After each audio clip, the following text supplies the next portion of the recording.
സംസ്ഥാന സർക്കാർ നൽകിയ വാഗ്ദാനങ്ങൾ പാലിച്ചില്ല. മണ്ണും പുല്ലും വാരിത്തിന്നും മുട്ടയിടിച്ചു അനങ്ങാത്ത സർക്കാർ. CPO ലിസ്റ്റിന്റെ കാലാവധി അവസാനിക്കുമ്പോൾ ചോദ്യങ്ങൾ നിരവധിയാണ്. തിരുവനന്തപുരത്ത് ഭരണസിരാ കേന്ദ്രത്തിന് മുന്നിൽ ചോരയിൽ മുക്കി കൊടിനാട്ടി മണ്ണും പുല്ലും വാരിത്തിന്നു മുട്ടയിടിച്ചു, കുരിശു ചുമന്നു, ചെരുപ്പ് ചുമന്നു, പൊള്ളുന്ന ചൂടിൽ ചെരുപ്പില്ലാതെ നടന്നു. ഒരു ജോലി എന്ന സ്വപ്നവുമായി സിവിൽ പോലീസ് ഓഫീസർമാരുടെ റാങ്ക് പട്ടിക ഉദ്യോഗാർത്ഥികൾ നടത്തിയ 60 ദിവസത്തെ സമരങ്ങൾക്ക് ഒരു ഫലവുമില്ല.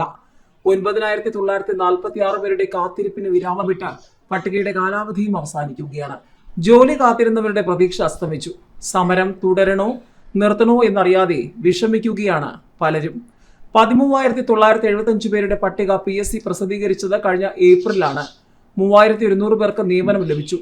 ഒഴിവില്ലെന്ന പല്ലവിയാണ് ഇപ്പോഴും അധികൃതർ നൽകുന്നത്.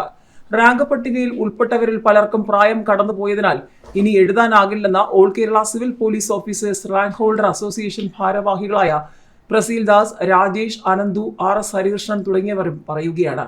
സമരത്തിന്റെ ഭാഗമായി കഴിഞ്ഞ ദിവസം സെക്രട്ടേറിയറ്റിന്റെ നോർത്ത് ഗേറ്റും ഉപരോധിച്ചു. ഒരു ജോലി എന്ന സ്വപ്നം ഇന്നും അന്യമായി മാറുകയാണ് ഇവർക്ക്.